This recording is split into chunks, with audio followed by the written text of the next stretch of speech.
എല്ലാവർക്കും നമ്മുടെ പുതിയൊരു വീഡിയോയിലേക്ക് സ്വാഗതം. അപ്പോൾ ഇന്നത്തെ വീഡിയോ നമ്മൾ ചെയ്യാൻ പോകുന്നത് ഒരു പപ്സിൻ്റെ റെസിപ്പിയാണ്. അപ്പോൾ അതിനായിട്ട് ഇതുപോലൊരു പപ്സിൻ്റെ റെഡിമെയ്ഡ് ഷീറ്റാണ് ഞാനിവിടെ എടുത്തേക്കുന്നത്.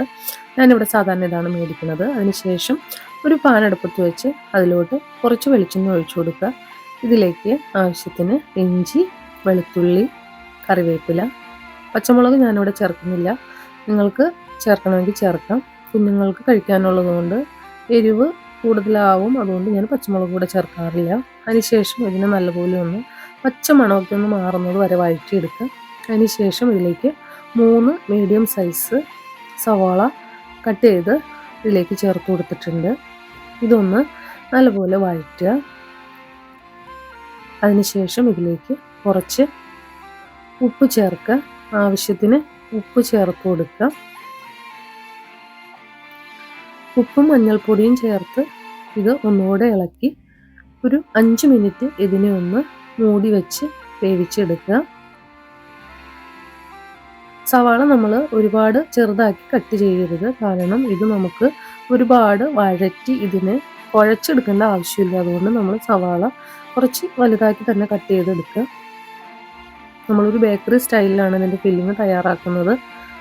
അപ്പോൾ അതൊന്ന് 5 മിനിറ്റോടെ മൂടി വെച്ച് വേവിക്കുക. അതിനുശേഷം ഇതിലോട്ട് 1 സ്പൂണ് മുളക് പൊടി, 1 സ്പൂണ് മല്ലിപ്പൊടി, 1 സ്പൂണ് ഗരം മസാല, കുറച്ച് കുരുമുളക്, ഇതെല്ലാം ഒരു ചെറിയ സ്പൂൺ അളവിലാണ് ഞാനിതിലേക്ക് ചേർത്ത് കൊടുത്തത്. അതിനുശേഷം ഞാൻ ചേർത്ത് കൊടുക്കുന്നത് ഒരു 4 മീഡിയം സൈസ് ചെറിയ ടൊമാറ്റോ ആണ് ഇതിലേക്ക് ചേർത്ത് കൊടുക്കുന്നത്. നിങ്ങൾ സാധാരണ ടൊമാറ്റോ ആണ് ചേർക്കുന്നതെങ്കിൽ ഒരെണ്ണം ചേർത്താൽ മതിയാവും. അതിനുശേഷം ഒന്നുകൂടി ഇത് ഇളക്കി വെച്ച് മൂടി വേവിക്കുക. ഒരു 5 മിനിറ്റോടെ വേവിച്ചതിന് ശേഷം ഇതിലോട്ട് കുറച്ച് തിളച്ച വെള്ളമാണ് ഞാൻ ഒഴിച്ചു കൊടുക്കുന്നത്. ഇതൊന്ന് ചെറുതായിട്ടൊന്ന് ഗ്രേവി ആയി കിട്ടാൻ വേണ്ടിയിട്ടാണ്. അതിനുശേഷം ഇതിലേക്ക് നമ്മൾ മൂടി വെച്ച് അതിൻ്റെ ആ വെള്ളം ഒന്ന് വറ്റിച്ചെടുക്കുക. ഇനി നമ്മളിതാ ഈ നമ്മുടെ പപ്സിൻ്റെ ഷീറ്റ് ഒന്ന് 4 മടക്കിയതിന് ശേഷം അതിനെ കട്ട് ചെയ്തെടുക്കുകയാണ്. എല്ലാം ഒരേ അളവിൽ കിട്ടാൻ വേണ്ടിയിട്ടാണ് ഞാനിങ്ങനെ കട്ട് ചെയ്തെടുക്കുന്നത് കേട്ടോ.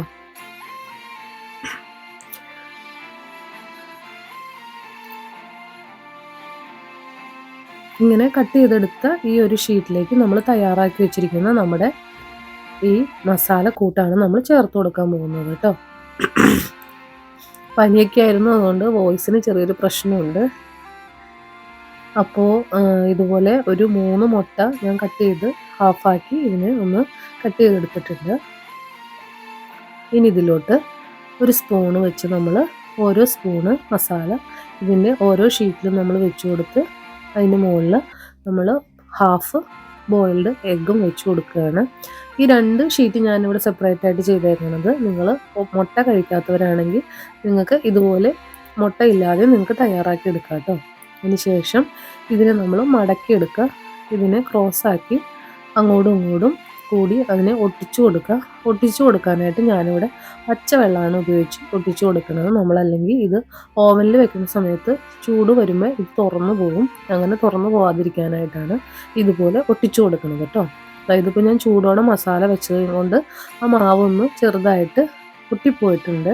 അപ്പോൾ അതിൻ്റെ ആ മസാലയൊക്കെ പുറത്തോട്ട് വന്നിട്ടുണ്ട്. അപ്പോൾ നിങ്ങൾ ചെയ്യുന്ന സമയത്ത് എപ്പോഴും ഈ മസാല തയ്യാറാക്കി അത് ചൂടാറിയതിന് ശേഷമാണ് ഇതുപോലെ ചെയ്യാമുള്ളൂ. ഞാനിപ്പോൾ വീഡിയോയ്ക്ക് വേണ്ടിയിട്ടായതുകൊണ്ട് ചെറിയൊരു ചൂടുണ്ടായി.